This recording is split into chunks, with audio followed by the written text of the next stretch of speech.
మీ ఇంట్లో బిర్యానీ మిగిలిపోతే పడేస్తున్నారా? పడేయకుండా ఇలా ఒకసారి ట్రై చేసి చూడండి.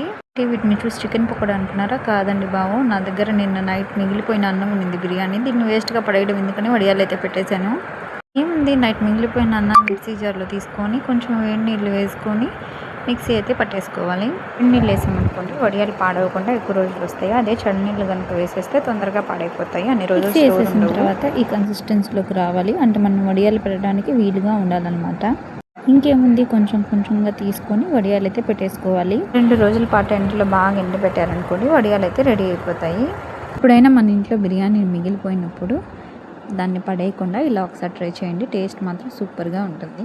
ఒక 2 డేస్ తర్వాత ఇలా అయితే అయిపోతాయి అన్నమాట. అవి బాగా ఎండిపోయిన తర్వాత దీన్ని ఫ్రై చేసేసుకోవడమే. ముందు బండల్లో ఆయిల్ బాగా హీట్ అయిన తర్వాత దీన్ని వేసేసి అలా ఇలా తిప్పుతూ కలుపుకోండి. స్లో ఫ్లేమ్లోనే కలుపుకోండి. హై ఫ్లేమ్ మీద అయితే మాడిపోతాయి. లోపల వరకు కుక్ అవ్వాలి అంటే ఖచ్చితంగా స్లో ఫ్లేమ్ మీద కుక్ చేయాలి. చాలా క్రిస్పీగా ఉంటాయి. బిర్యానీ ఫ్లేవర్తో చాలా బాగుంటాయి టేస్టీగా. సార్ మీ గెస్ట్లకి ఇలా చేసి పెట్టండి, వాళ్ళు ఖచ్చితంగా ఆశ్చర్యపోతారు. ఫ్రై చేసుకున్న తర్వాత ప్లేట్లో అయితే తీసేసుకోవాలి. మనకు కావాలంటే ఉప్పు కారం కూడా వేసుకోవచ్చు, ఇంకా బాగుంటుంది. వీడియో నచ్చినట్టయితే సబ్స్క్రైబ్ చేసుకోండి.